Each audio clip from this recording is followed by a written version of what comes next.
My father's boyhood friend, Shepsy Turchwell, had been one of several projectionist editors at the Newsreel Theatre on Broad Street since its opening in 1935 as the city's only all-news movie house. The newsreel's one-hour show comprised news clips, shorts, and the March of Time, and it ran daily from early morning until midnight. Every Thursday, out of thousands of feet of news film supplied by companies like Pathé and Paramount, Mr. Turchwell and three other editors selected stories and spliced together an up-to-the-minute show so that regular customers like my father, whose office on Clinton Street was only a few blocks away, could keep pace with national news, important happenings worldwide, and exciting moments from championship sports matches that back in the radio era could be seen on film nowhere but at a movie theater. My father would try to find an hour each week to catch a complete show, and when he did, he'd recount over dinner what he'd seen and whom. Tojo, Patain, Batista, De Valera, Arias, Kazan, Camacho, Litvinov, Zhukov, Hull, Wells, Harriman, Dyes, Heydrich, Bloom, Quisling, Gandhi, Rommel, Mountbatten, King George, LaGuardia, Franco, Pope Pius. And that was but an abbreviated list of the tremendous cast of newsreel characters, prominent in events that my father told us we would one day remember as history worthy of passing on to our own children. Because what's history? He asked rhetorically, when he was in his expansive dinnertime instructional mode. History is everything that happens everywhere, even here in Newark, even here on Summit Avenue, even what happens in this house to an ordinary man. That'll be history too someday. On the weekends, when Mr. Turchwell was working, my father would take Sandy and me to be further educated at the Newsreel Theatre. Mr. Turchwell would leave free passes at the box office for us, and each time my father brought us up to the projectionist booth after the show, would give the same civics lecture. He'd tell us that in a democracy, keeping abreast of current events was a citizen's most important duty, and that you could never start too early to be informed about the news of the day.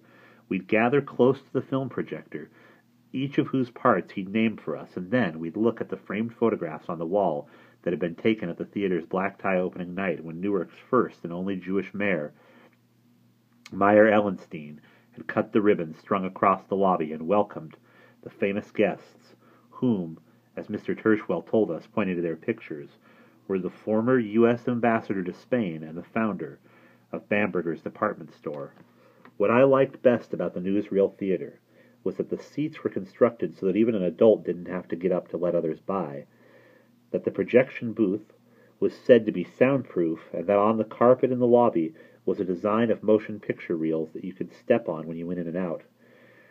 Not until, I think, back to those consecutive Saturdays in 1942 when Sandy was 14 and I was 9, and we were taken by my father specifically to see the Bund rally one week and FDR addressing the anti-Ribbentrop Garden rally the next, am I able to remember anything much other than the narrating voice of Lowell Thomas, who introduced most of the political news, and Bill Stern, who enthusiastically reported on sports. But the Bund rally I've not forgotten because of the hatred instilled in me by the Bundists up on their feet chanting von Ribbentrop's name as though it were he who was now President of the United States. And FDR's speech I've not forgotten because when he proclaimed to the anti-Ribbentrop rally, "The only thing we have to fear is the obsequious yielding to his Nazi friends by Charles A. Lindbergh," a good half of the movie audience booed and hissed, while the rest, including my father, clapped as loudly as they could, and I wondered if a war might not break out right there on Broad Street in the middle of the day, and if, when we left the darkened theater, we'd find downtown Newark a rubble heap of smoking ruins and fires burning everywhere. It wasn't easy for Sandy to sit through those 2 Saturday afternoon shows at the Newsreel Theatre, and since he'd already understood beforehand that it wasn't going to be, he at first refused my father's invitation and agreed to come along with us only when he was ordered to do so. By the spring of 1942, Sandy was a few months from beginning high school, a lean, tall, good-looking boy whose attire was neat, whose hair was combed, and whose posture, standing or sitting, was as perfect as a West Point cadet's. His experience as a leading young spokesman for Just Folks had endowed him, in addition, with an air of authority seldom seen in one so young. that Sandy should prove himself so adept at influencing adults, and that he should have developed a reverential following among the younger neighborhood kids who were eager to emulate him and qualify for the Office of American Absorption's summer farm program had surprised my parents and made their older child more intimidating to have around the house than he was back when everyone thought of him as just an affable, fairly ordinary boy with a gift for drawing people's likenesses. To me, he'd always been the mighty one because of his seniority. Now he seemed mightier than ever and easily aroused my admiration, despite my having turned away from him because of what Alvin had described as his opportunism.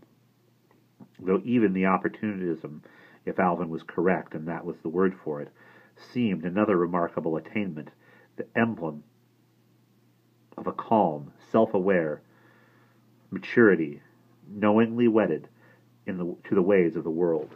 Of course, the concept of opportunism was barely familiar to me at the age of 9, yet its ethical status Alvin communicated clearly enough by the disgust with which he pronounced in his indictment and what he added by way of amplification. He was still fresh from the hospital then, and far too miserable to show much restraint. "Your brother's nothing," he informed me from his bed one night. "He's less than nothing." And that was when he labeled Sandy opportunistic. "Is he? Why?" "Because people are. Because they look for the advantage for themselves and the hell with everything else. Sandy's a fucking opportunist. So's your bitch aunt with the big pointy tits. So's the great rabbi. Aunt Bess and Uncle Herman are honest people. But Sandy, selling out to those bastards right off the bat at his age, with his talent, a real fucking doozy, that brother of yours." Selling out. Language also new to me, but now no more difficult to understand than opportunistic. "He just drew some pictures," I explained, but Alvin was in no mood to have me try to downplay the existence of those pictures, especially as he'd somehow come to know about Sandy's affiliation with Lindbergh's Just Folks. I didn't have the courage to ask how he'd found out what I'd determined never to tell him, though what I figured was that, after accidentally uncovering the artwork beneath the bed, he must have gone ahead to scavenge the drawers of the dining room break front, where Sandy stored his school notebooks and his writing paper, and found there all the evidence necessary to hate Sandy forever. "It doesn't mean what you think," I said, but immediately I had to think what else it could mean. "He's doing it to protect us," I announced, "so we don't get in trouble." "Because of me," Alvin said. "No!" I protested. "But that's what he told you, so the family won't get in trouble because of Alvin. That's how he justifies this shit he's up to." "But why else would he be doing it?" I asked, as guilelessly as a child could, and with all of a child's cunning, and with no idea of how to begin to extricate myself from a conflict I had only intensified by lying idiotically in my brother's defense. "What's wrong with what he's doing if he's trying to help?" He merely replied, "I don't believe you, Ace." And because I was no match for Alvin, I gave up trying to believe myself. Though if only Sandy had told me he was leading a double existence, if only he was making the best of a terrible situation and masquerading as a Lindbergh loyalist to protect us. But, having seen him lecturing an audience of Jewish adults in that New Brunswick synagogue basement, I knew how convinced he was of what he was saying, and how he gorged on the attention it brought him.